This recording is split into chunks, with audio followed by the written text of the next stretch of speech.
Pues entonces, Caroline, a lo que venimos, pregunta corchadora, ¿preparada? ¿Cuál? No, no estoy preparada, nunca estoy preparada para esas preguntas. Pues eso me parece perfecto porque así es Código Urbano. El mismo ¿Usted, nombre de hoy. Caroline, ha escuchado por ahí, aquí en Código Urbano y en los pasillos de Corferias, el nombre de Rafael Poveda? Claro que sí. Sí. Es un periodista que sigo desde que estaba muy pequeña y no puedo creer que cuando estaba en la universidad tenía clases en donde me mostraban como ejemplo sus reportajes Está pinchada. y además de eso tampoco puedo creer que haya podido trabajar en su empresa Ajá. unos años después. Pues les cuento, Caroline y oyentes, que hoy nos acompaña Rafael Poveda, uno de los periodistas más reconocidos del país, con una trayectoria que ha marcado la historia del periodismo televisivo y de investigación en todos estos años. Así que, Rafa, muy pero muy buenas tardes y bienvenido a su Código Urbano. Me encanta estar aquí en Código Urbano. Ustedes tienen buena energía. Me encanta, me gusta Bienvenido, mucho. Rafa. Bienvenido. Gracias, Qué Caroline. emoción tenerte aquí, de verdad. Me encanta que Caroline esté aquí y yo estar acá. Caroline trabajó conmigo Sí. en Impacto Mundo. Impacto TDN en ese Bueno, en momento, esa pero época ya le llamaba cambiaron, TDN, sí. Después Mundo, estuvo con nosotros, nos ayudó en redes sociales. Así es. Y yo siempre le dije, tú deberías de ser presentadora. No me puso atención, pero bueno, algún día me va a poner atención. En algún momento, nunca es tarde. De pronto existe un poquito el miedo como de romper el hielo, pero bueno, uno si se va guiando por ese camino lo puede lograr. Porque un día hizo algo en televisión, en cámara, y le dije, oye, tú sirves para esto. Deberías de hacerlo, deberías de atreverte. Pero no se atrevió. Me dio un Y poco de lo miedo. más importante, nunca se les olvide, es atreverse. Sí. Es hacer las cosas. Cuando ustedes quieren hacer algo y no lo hacen, pues no es un fracaso. Sí. Pero cuando ustedes comienzan, ya llevan un 80% ganado. Les queda un poquito, pero hay que darle duro, pero hay que atreverse.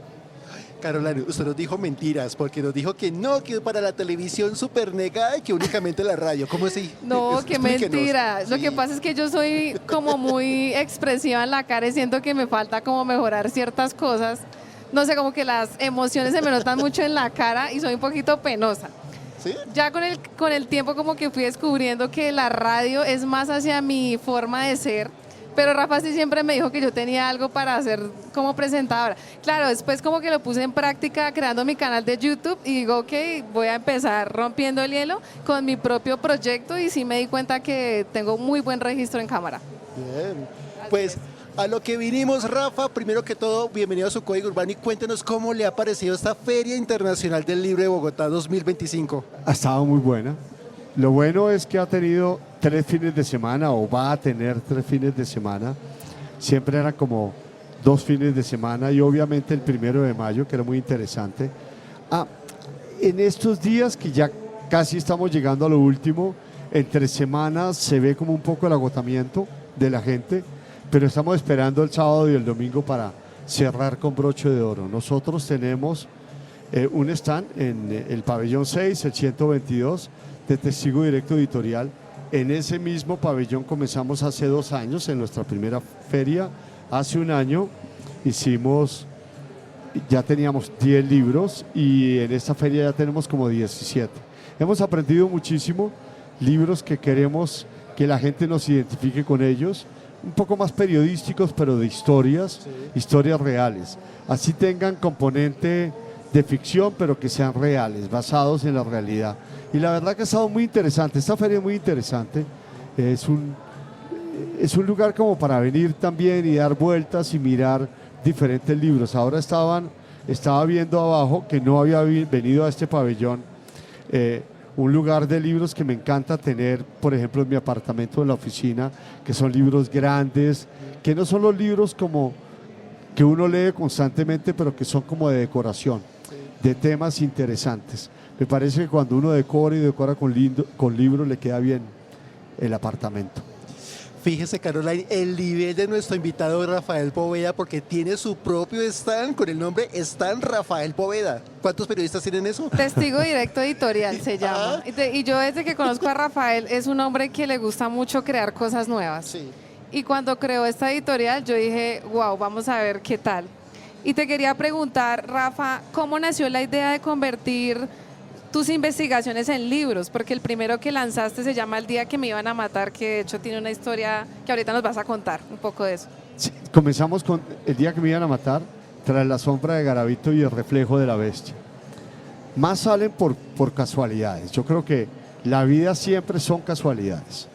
Caroline me estaba diciendo que manejaba redes sociales en un lugar, aprendió mucho, pero un día le dijeron chao porque te tenías que ir para Europa. Y tú puedes tomar dos decisiones, o te pones a llorar o sigues adelante y sigues creciendo.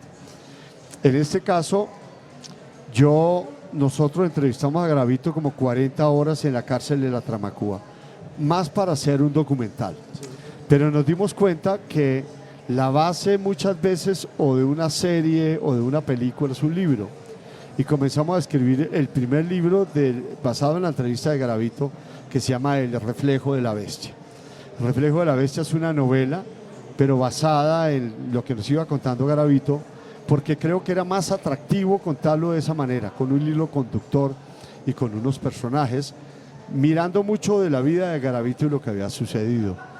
Cuando llevamos el libro, antes de que lo estuviéramos imprimiendo, fuimos a una editorial grandota y le dijimos, tenemos este libro, se mostraron muy interesados y el trato era que ellos lo imprimían obviamente y que nos daban como regalías el 10%, pero además si el libro se convertía en una serie o en un documental o en algo, en este caso era una novela, como en una película, que ellos se quedaban con el 40 o el 50%. Y ahí dije, no, yo tengo empresas, yo tengo mi empresa que comencé hace 22 años, Rafael Poveda Televisión, pues nos ha ido bien, yo conozco un poco ya del mundo de los negocios. Tenemos otra empresa que era donde trabajaba Caroline, que era Impacto Media, que era más de temas digitales y todavía está. Y dijimos, no, yo no voy a hacer eso. Vamos a comenzar una editorial, que al comienzo la editorial se llamaba RPTV, Editorial RPTV. Sí. Pero RPTV es de Rafael Poveda Televisión, Canal, que así se llama mi empresa. Sí. Pero nos dimos cuenta que el producto que más conocía la gente era Testigo Directo, nuestro programa. Testigo Directo, para que sepas, hoy en día tiene un promedio de 20 millones de visualizaciones al mes. Entonces es conocido y dijimos, vamos a comenzar Testigo Directo y vamos a llamarlo que de las pantallas a los libros. Testigo Directo Editorial, antes era RPTV Editorial. Y comenzamos con estos 3 libros. Y mira cómo uno aprendiendo, porque era un stand muy pequeño del pabellón 6. Eso sí, vendimos como 1.300 libros, nos fue súper bien. La gente haciendo fila, bueno, todo lo que uno tiene que hacer de la firma, de los autógrafos y todo. Pero los libros nos los entregaron tan cerca a la feria y teníamos un distribuidor que el distribuidor nunca las mandó a las librerías, sino 2 meses después de la feria. Entonces yo viajaba, pasaba por la Librería Nacional y les preguntaba y me decían, sí, han preguntado por tu libro, pero tu libro no lo tenemos. Ahí tomé otra decisión, que era, no, yo voy a distribuir mis propios libros. No lo voy a pagar a nadie. Sí. Lo voy a distribuir yo. Porque es que cuando tú lo distribuyes y cuando tú haces las cosas, tú aprendes.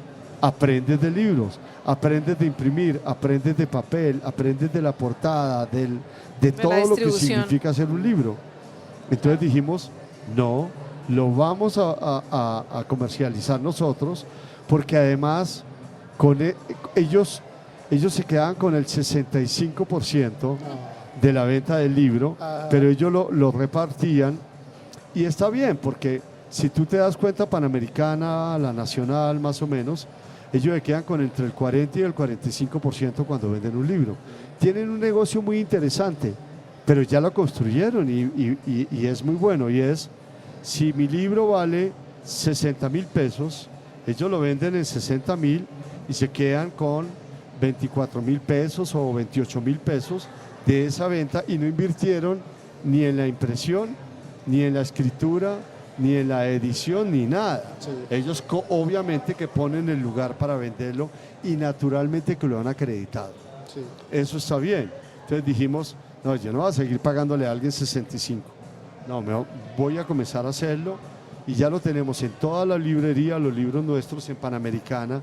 Ya vamos a comenzar en el Éxito, llegamos al Éxito, ya vamos a comenzar a otros lugares de grandes superficies porque eso nos obliga a aprender, a conocer gente.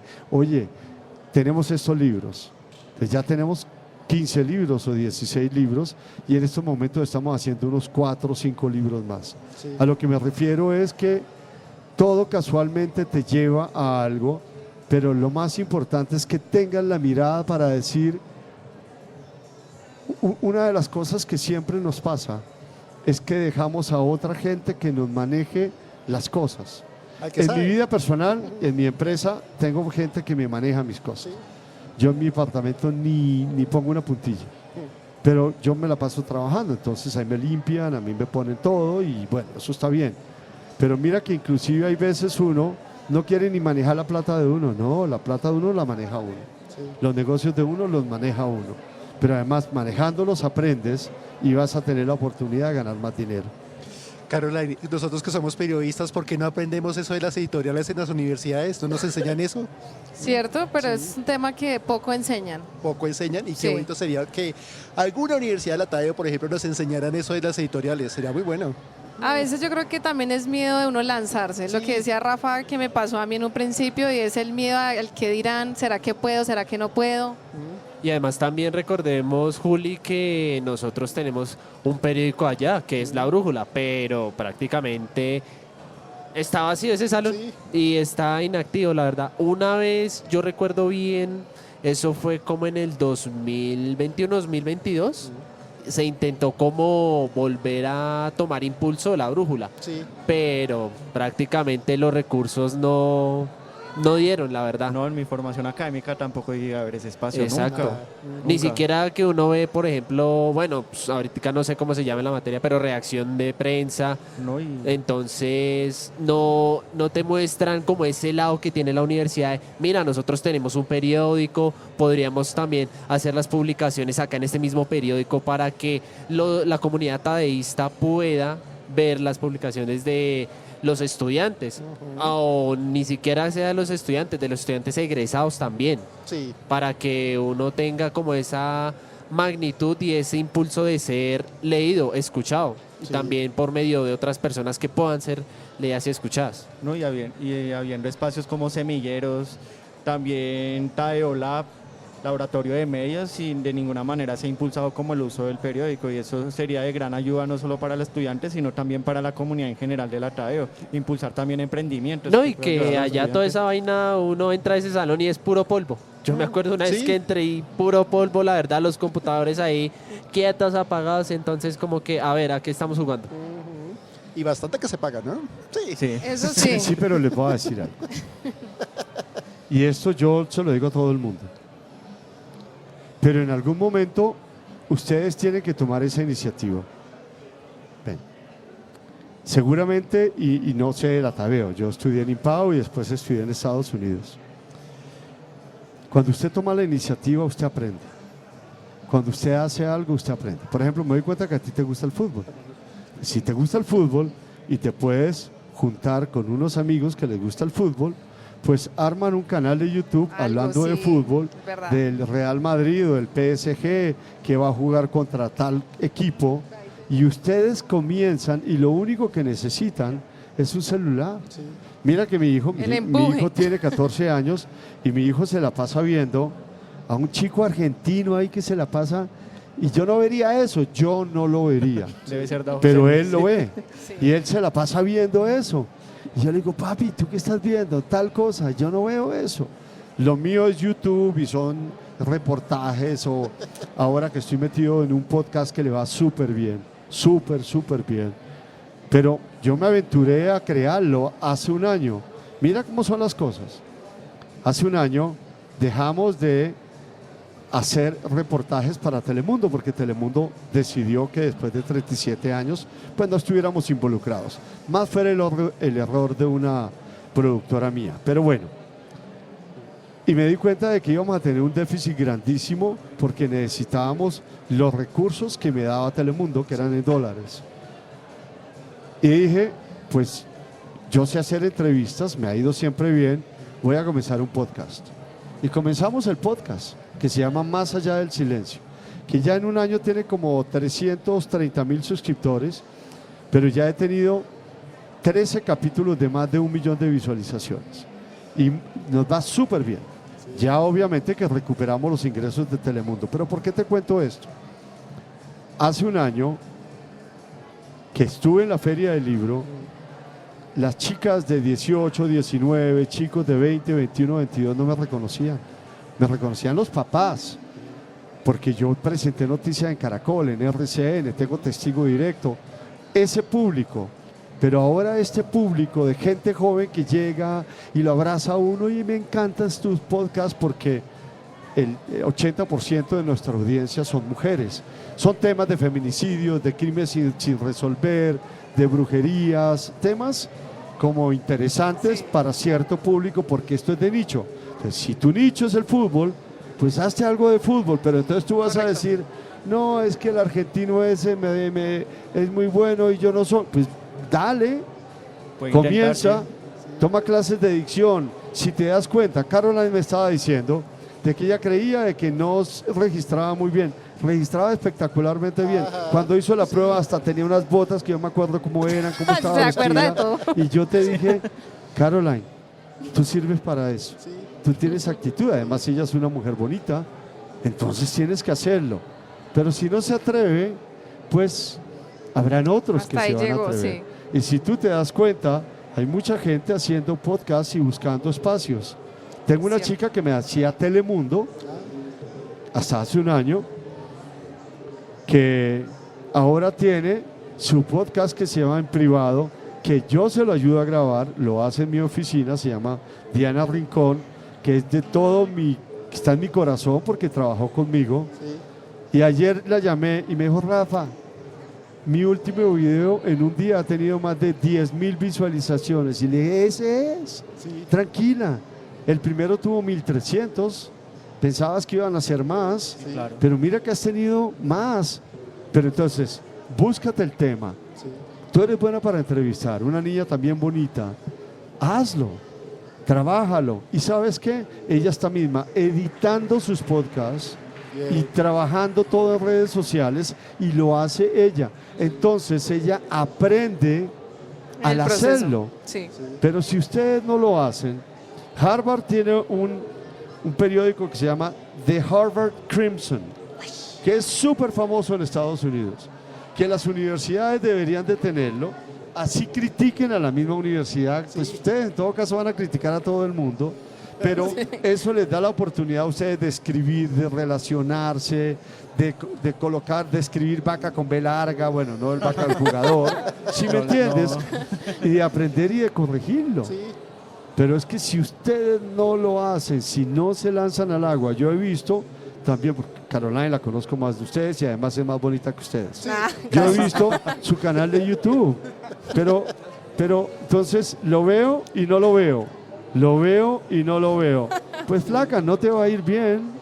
Es si verdad, tú la no lo persistencia. haces, si Sí. tú no eres persistente. Mira, lo más importante que uno tiene que desarrollar en la vida es la disciplina. Eso sí. La disciplina es hacer cosas que no quieres hacer. Si tienes que ir al gimnasio, ¿a quién le gusta levantarse a las 5 de la mañana? Pues a Es nadie. que no todos tenemos disciplina y Entonces, eso hay que aprenderlo en tienes el que camino. levantarte, Sí, claro. y tienes que ir al gimnasio, y tienes que hacer, y tienes que, pues a todos nos gusta el postre 3 leches, pero bueno, si estamos gorditos toca bajar la barriga. ¿Con qué? Con disciplina. Es para decirles que a ustedes y a sus compañeros de trabajo es, si no se atreven, no aprenden. Tú nunca sabes ni para dónde vas, uno en general no sabe. Yo no te puedo decir que cuando yo comencé mi empresa, que fue porque me echaron de Caracol, y yo era una de las estrellas de Caracol, obviamente sin justa causa, era que me pagaban $16,000 mensuales, pues claro que me iban a echar, tarde o temprano. Hoy no hay ningún periodista de televisión aquí que se gane $16,000, pero te lo aseguro. Pues yo los entiendo porque este es un tema económico, Y obviamente que en el año 2001 yo ganaba $16,000 y me los pagaban en pesos. Mi primer sueldo en 1998 fue de 20 millones de pesos. Wow. Y después ya yo presentaba las noticias y cuando yo tenía que decir indicadores económicos, el precio del dólar, y yo decía, no, subió el dólar, marica, me vuelvo más caro y me van a echar. Y eventualmente me echaron. Pero ¿y por qué? O sea, ¿por qué pensabas que te iban a echar por eso? ¿Qué razón? Porque las empresas también funcionan con caja, con el dinero, como todo en la vida. Entonces, si lo que tú haces, si la competencia es RCN solamente, pero te contrataron y cuando te contrataron estaban muchos más noticieros y ya esos noticieros no están ahí, es que solamente Caracol y RCN y ellos ya cautivaron una audiencia, no te van a necesitar y te van a decir chao.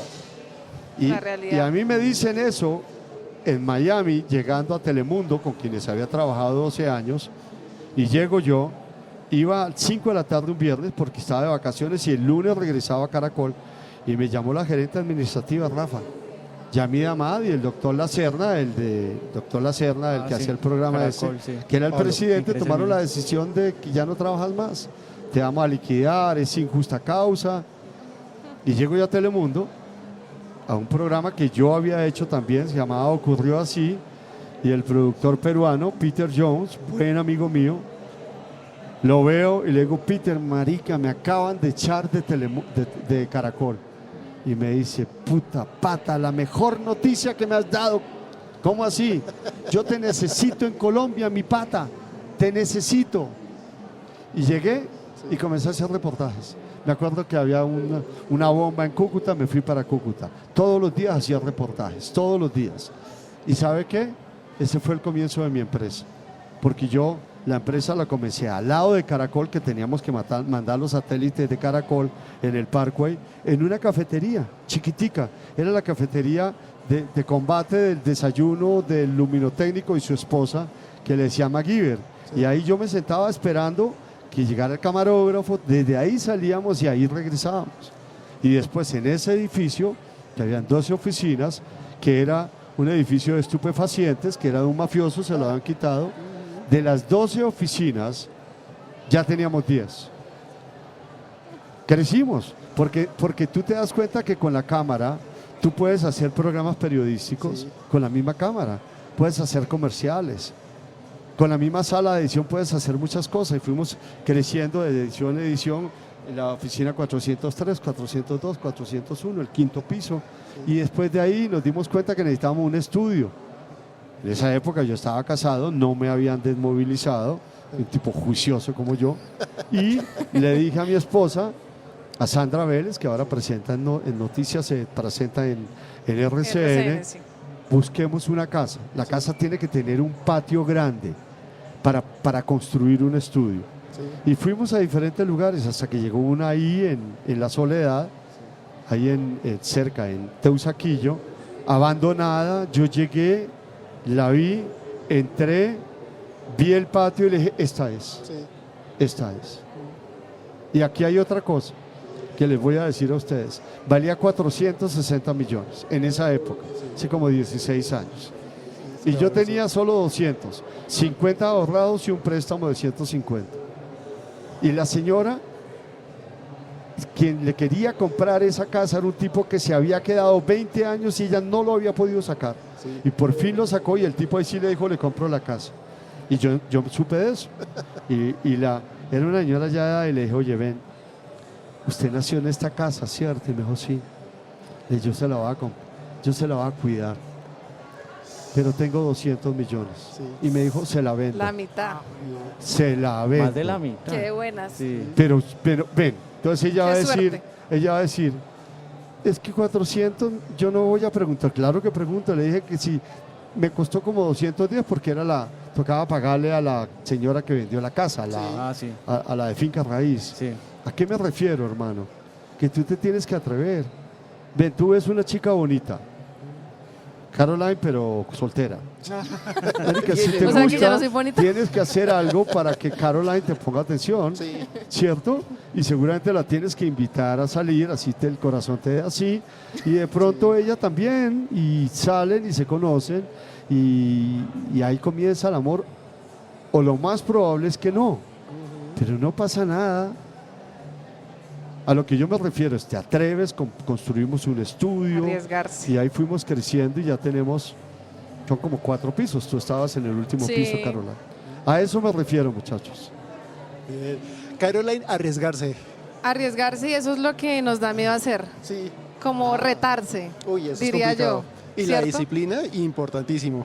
Eso sí, Increíble. bueno, digamos que por ejemplo a mí me falta un poco más de eso, pero en el camino, las veces que me he caído por no ser persistente, ya como que digo, oiga, despiértese. Sí. Pero bueno, pues nada, todo es con paciencia, nada es así de un día para otro, hay que continuar perseverando. Como los tiempos de Dios son perfectos.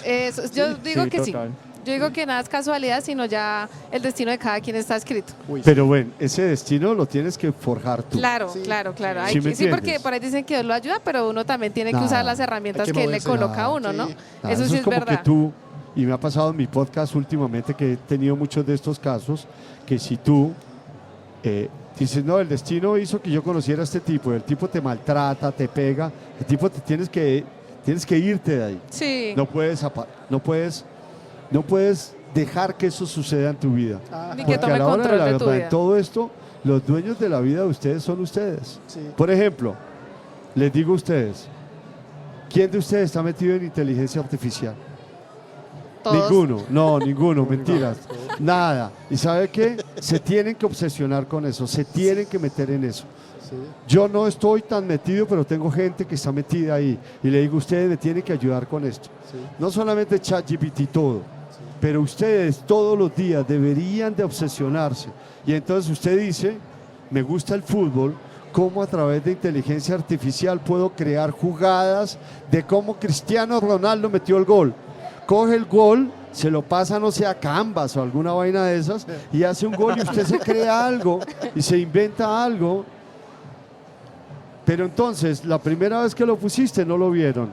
La segunda, 3 personas. La cuarta, 15. Y después tienes una gran cantidad porque la gente comenzó a darse cuenta. Sí. Lo que te estoy diciendo, mi compañera de trabajo, Diana Rincón, que estaba feliz. Rafa, primer día de este tema, y era un tema muy bueno. 10.000, hoy debe estar mucho más alto. Oye, ya comenzó. Me dijo, ya moneticé $80. Mira, ahí vas. 80 dolaritos.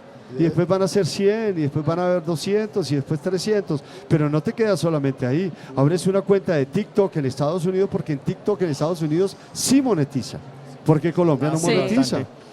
Sí. Y entonces vas TikTok, pero tienes el podcast y los metes en Spotify. Sí.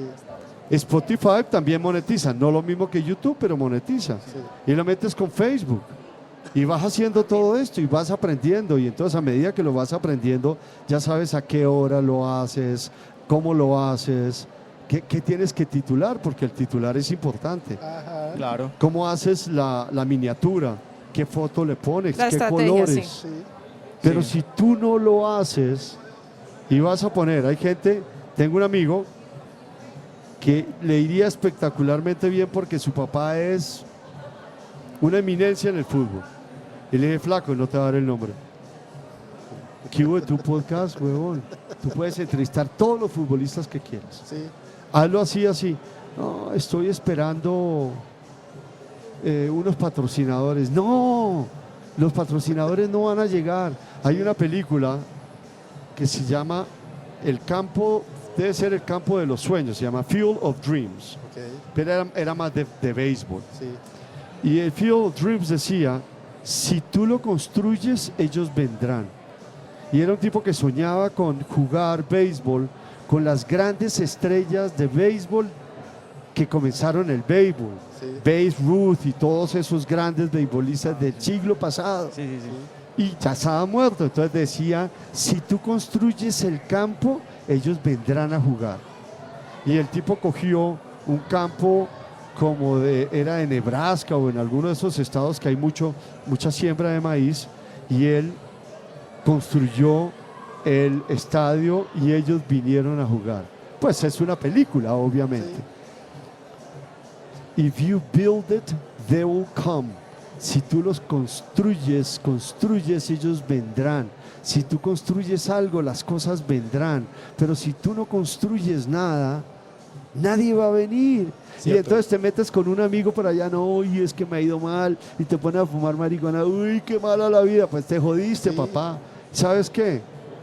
Si te va mal en la vida y te quedas en tu habitación y te pones triste y te pones ahí, no, nadie me quiere, al mundo le importa un carajo. Sí. El mundo sigue, las cosas siguen en la vida.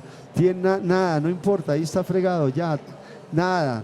¿Sabe qué, hermano? Levántate, lávate esas nalgas Sí. y sale a buscar algo. Bien. Estamos con Rafael Poveda en vivo y en directo de la Feria Internacional del Libro de Bogotá y le mandamos un saludo muy especial a Camila que nos está reportando sintonía en nuestras redes sociales. Rafa, usted ha hecho muchos reportajes de periodismo acá en Colombia y a nivel internacional. ¿Cuál es ese reportaje que usted más recuerda para nuestros oyentes de la Óyeme? Hay diferentes reportajes. De las entrevistas que para mí han sido más entretenidas con Popeye.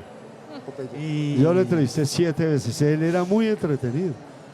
Él tenía 7 una vaina histriónica, y él me llamaba desde la cárcel los domingos. ¿Qué hubo, Poveda? Y yo, ¿quién? Pope. Ay, ¿usted por qué me llama de la cárcel el domingo? No, tranquilo. Era un buen tipo conmigo, seguramente era un mal tipo en general, pero era muy entretenido entrevistarlo a él. Y yo creo que la gente tiene que desarrollar esas características, sobre todo los políticos, de ser entretenidos cuando hablen. Sí. Porque en todo caso tienen que cautivar a la gente, tienen que llegarle a la gente. Claro. ¿Cierto? En general, no por lo malo. Estoy hablando de Popeye. De las entrevistas más pesadas, pues obviamente la de Garavito, porque estar con Garavito sí era sentir el mal de alguien, como Total. ¿La energía? como la energía, energía, como sí. la mala leche, Ajá. así él tratara de decirte que estaba arrepentido. Muchas, yo creo que una de las que más me marcó fue en el año más o menos 96, que nos fuimos con un grupo de exiliados cubanos en una flotilla de barcos que se llamaba la Flotilla Democracia, que esta gente iba a desafiar el gobierno de Fidel Castro, Sí. pero ellos no podían entrar en aguas territoriales cubanas. La milla 12, la milla 13, pues te puedes estar porque es aguas internacionales. Pero el loco donde yo iba, que era la principal embarcación, el tipo sí dijo, para adentro, para Cuba, y allá se veía La Habana. Para allá. Y entonces cuando entró en aguas territoriales, habían 6 torpederas cubanas esperándonos. Y se vinieron así todas, y yo, uy, Dios mío, ¿y ahora en qué me metí? Yo no sabía nada, bueno, yo sí sabía nadar, pero uno en Bogotá cuando ve el mar, hermano, y era el mar. Y las torpederas nos dieron la vuelta muchas veces y después nos hicieron un sándwich entre 2 torpederas, casi nos hunden y nos tocó salirnos. Pero fue muy interesante porque había un avión de guerra cubano que pasaba por encima, un MiG, y yo aquí estaba metido. Y por eso me gané un premio Emmy de televisión, por esa cobertura de lo de la flotilla, de la flotilla. Otro que nos fue muy bien y me gané 2 premios Emmy fue en el año 93. Pablo Escobar colocó una bomba en el centro 93, en la 15 con 93. Ah, sí. Yo cubrí esa bomba y me fui con el bloque de búsqueda en una serie especial que hicimos que se llamó En busca de Pablo Escobar. Estuve en Medellín, en todo. Ahí me gané los primeros 2 premios Emmy.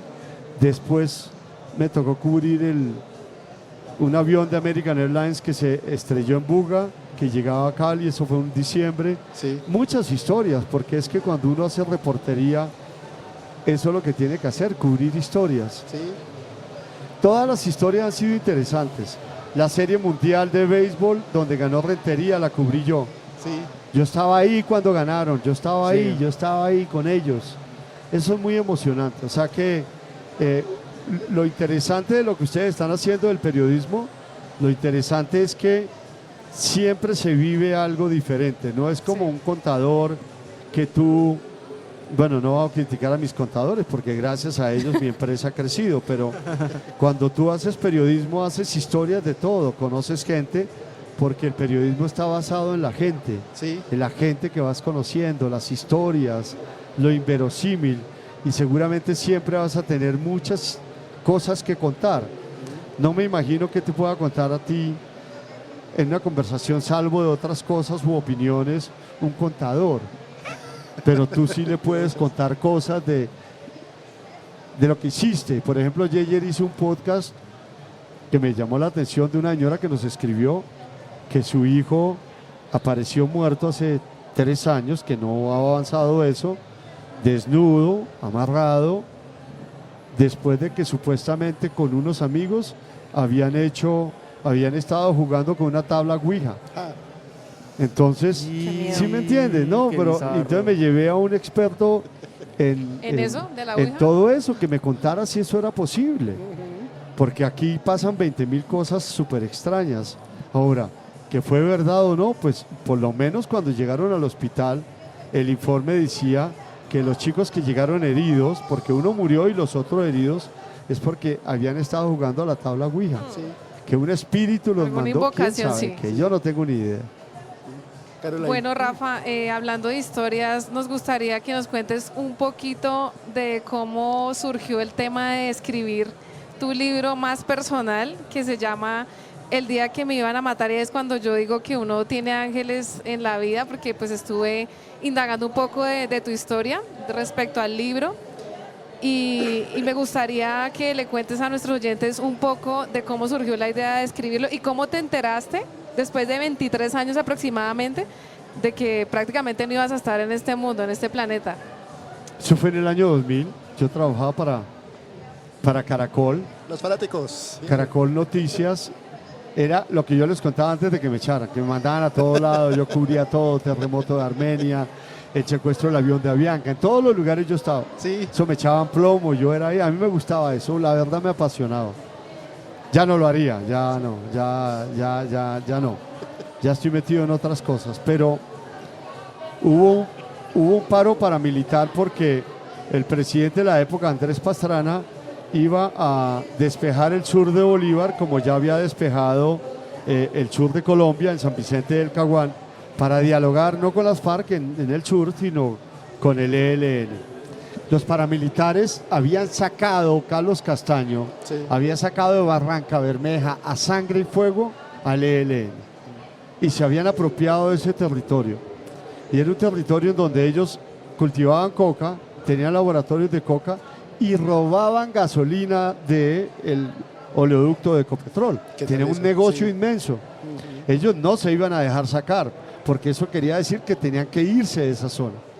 Ellos se inventan un paro y dijeron que era un paro campesino, pero era un paro paramilitar. Obligaron casa por casa a los campesinos a ir a ese lugar, que era en la Y de Aguas Claras, en la vía de Bogotá a la costa, para que bloquearan ese lugar. Claro, ahí tuvo que llegar el ESMAD, el ejército, la policía, para no dejar bloquear eso. Eran 7.000 campesinos. Cuando yo llegamos con todo para transmitir en directo, nos dimos cuenta de que los campesinos estaban siendo obligados, que no era un paro campesino, era que estaban siendo obligados. Entonces yo comencé a reportar eso, obviamente. Y a ellos no les gustó. Contar la verdad. A alias Picúa, Sí. yo no lo conocía, nunca lo había visto, no sé. Entonces, él pidió permiso para matarme, que porque yo era un infiltrado de la guerrilla, era un sapo. Pero bueno, yo seguía haciendo mi trabajo. En todo caso, Pastrana, por la presión, no pudo despejar el sur de Bolívar. Y ya se acabó el paro, sacaron a todo el mundo. El tipo este me contaba, entonces, ven te cuento. Entonces te cuento que no me pudieron matar porque yo siempre estaba con la policía y el SMAT, por algo muy sencillo, y no era culpa de nadie, era que como a todos los campesinos los tenían ahí como en cambuches, ellos tenían que hacer como sus necesidades ahí al lado, eso olía feo. Entonces yo me la pasaba pues en el lugar al lado del hotel, ahí como había un hotel, con el SMAT, con el ejército, entonces nunca estuve solo. Sí. Y el tipo mirando a ver en dónde había dado papaya, porque el chi me dijo después, y le decía cómo me iba a matar, no, usted iba detrás y un tiro en la cabeza aquí atrás y uno rematado y ya. Eso era todo, y lo mismo su camarógrafo. Y yo, en serio, así de fácil, sí, así se mataba a la gente. Se iba caminando, tin, tin, y ya, chao, no pasa nada. Pero, bueno, yo nunca supe. En el año 2022, un periodista mío, Kevin Pinzón, se fue a entrevistarlo a él, a alias Picúa, que había estado 15 años en la cárcel. Y cuando llega y le dice a Picúa que lo quiere entrevistar, Picúa le dice, ¿esto para qué es? No, para testigo directo. Ah, eso es de Rafael Poveda, ¿cierto? Sí. Yo a Rafael Poveda lo iba a matar. Yo tenía orden de matarlo. Y ese man llega a la oficina, marica, me encontré un man que lo iba a matar a usted. Y yo, ¿en serio? Sí, de tal cosa. Y le digo, uy, sí, eso pasó. Y cuando él volvió, como a los 8 días, fue a la oficina que lo iban a entrevistar, pues ahí yo conocí a Picúa. Y él sí me contó, es más, en donde trabajaba Caroline había una oficina grande, Sí. en el último piso, y estaban todos los chicos ahí trabajando, y le dije, chicos, venga, él me iba a matar, cuénteles. Sí, no, que este man era un sapo, y yo lo iba a matar, y todo eso, bueno. Qué locura. Así de fácil. Entonces yo originalmente iba a escribir un libro. Sí. No, yo iba a hacer un reportaje de televisión, porque me llamó la atención el día que me iban a matar. Pero después de comenzamos a hacer las entrevistas y me di cuenta que él tenía mucha información, porque las grandes masacres las hicieron los mandos medios, que eran los que tenían que pistolear a la gente. Nunca se me olvida que un día, y me pasó, yo soy medio fuerte, yo he cubierto muchas cosas.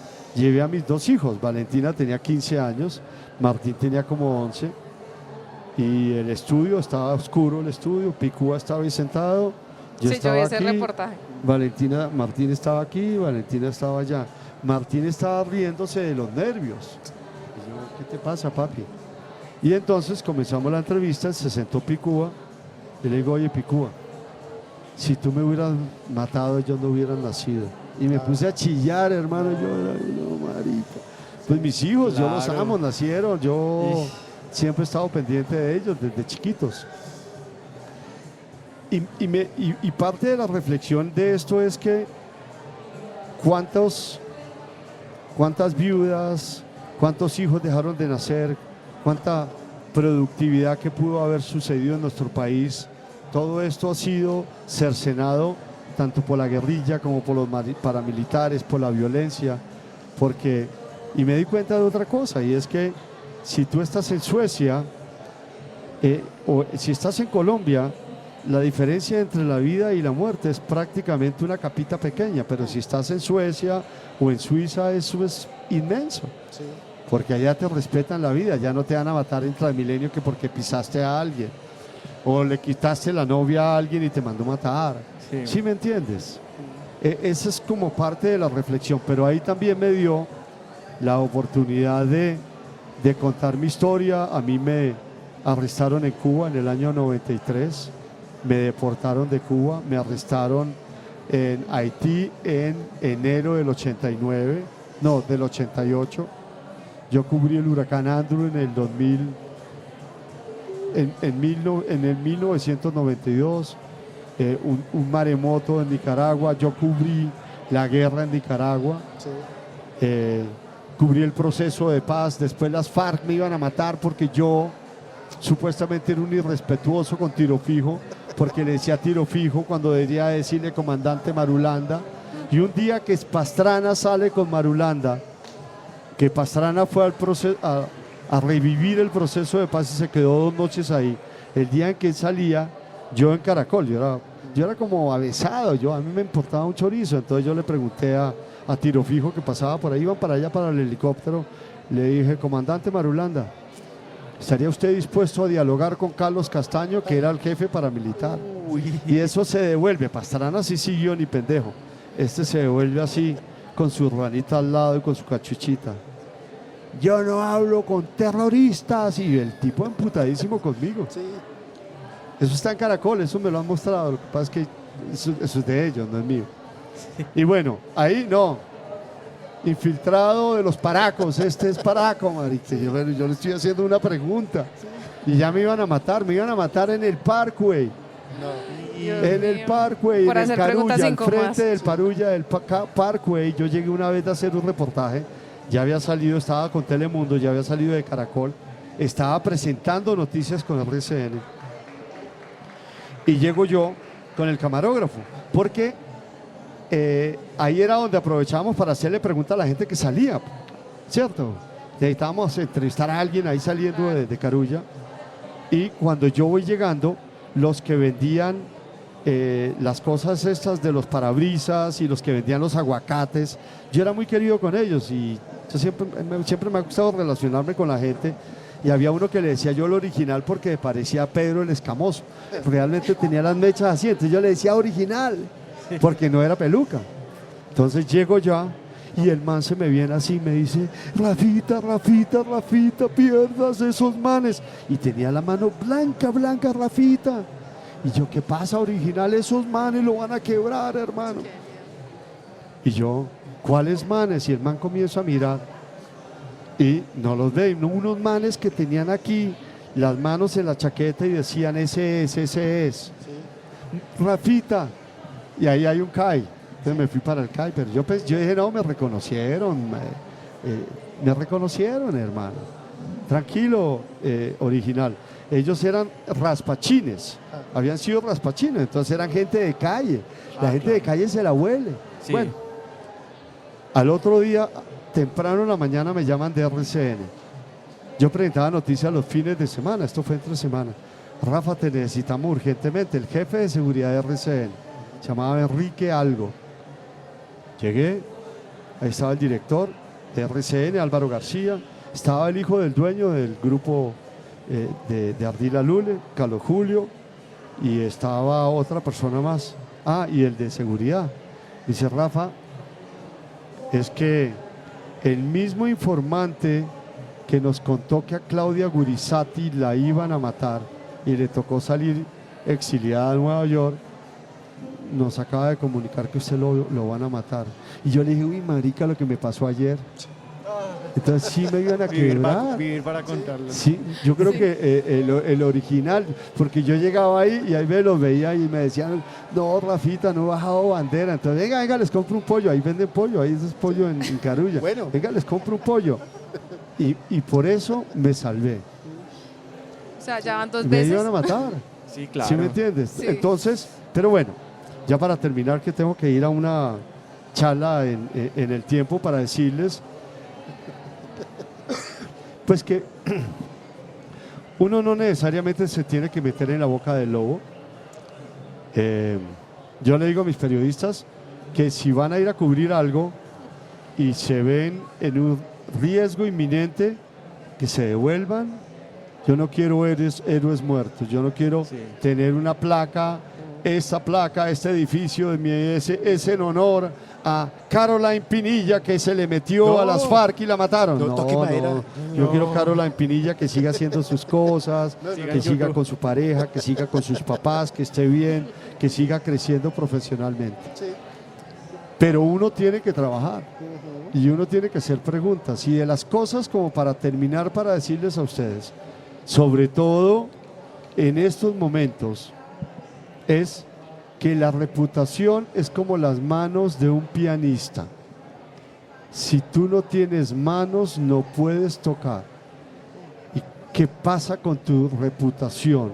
Y no voy a juzgar a nadie, porque eso se tiene que determinar. La reputación del presidente del Senado, que supuestamente recibió 3.000 millones de pesos, o la reputación de los Nule que se robaron Bogotá. Ellos pueden tener toda la plata del mundo, pueden comer langosta todos los días con camarones y pueden tener 500 modelos, pero van a la calle y les van a decir ladrón, ladrón, ladrón. Y duele más, claro. Y nunca Oiga, pueden Rafa, hacer eso contigo. Antes de que se nos vaya, si usted fuera un libro, si la historia de Rafael Poveda fuera un libro, ¿qué título le pondría? el día en que me iban a matar. Ay, no. No se vale repetir. Ahí tiene.